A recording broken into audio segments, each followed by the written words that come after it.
All of us as a culture have participated in this gun thing, this Second Amendment thing, this right to preserve and protect your life thing. All of us have participated in that. And now, if you're talking about a race war, what does that do between me and you who are brothers in arms? What does that do to our military personnel? How does that look? Everybody's not going to participate in that. But if the country and the agenda is being pushed that way, then it's going to cause people to have to pick certain sides.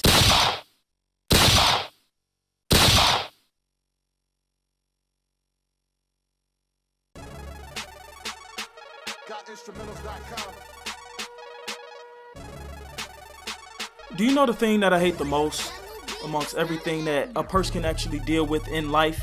Here we are, 2016, 2017, 2018, and beyond, and why is race and the issues of racism still on the table? Why is that something we still haven't overcome and dealt with how it needs to be dealt with? I don't get it.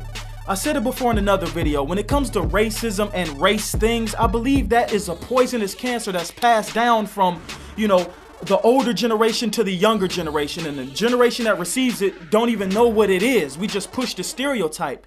Of course, the mainstream media gonna play their role and play their part in pushing an agenda like that. But why race? Why now? Why are we talking about this?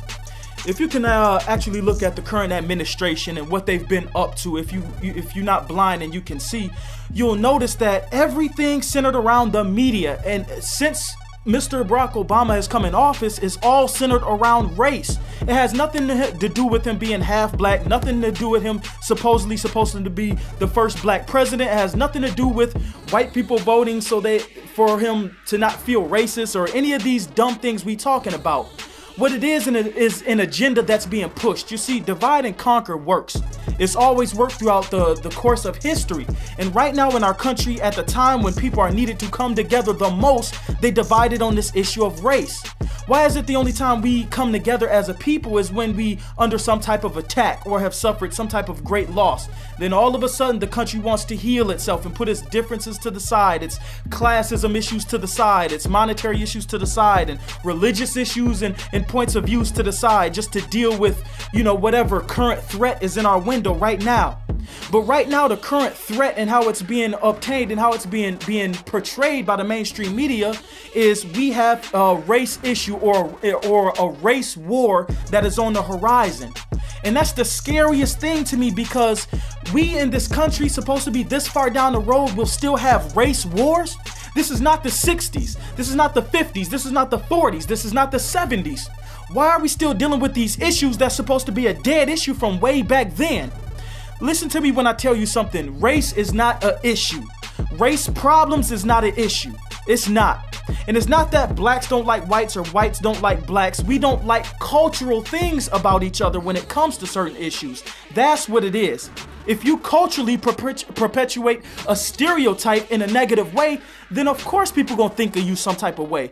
If you do the things that racist people do in our minds, then of course people gonna look at you that way. But we're not dealing with race. We're just dealing with people who are a-holes and trying to hang on to something their parents or grandparents has passed down.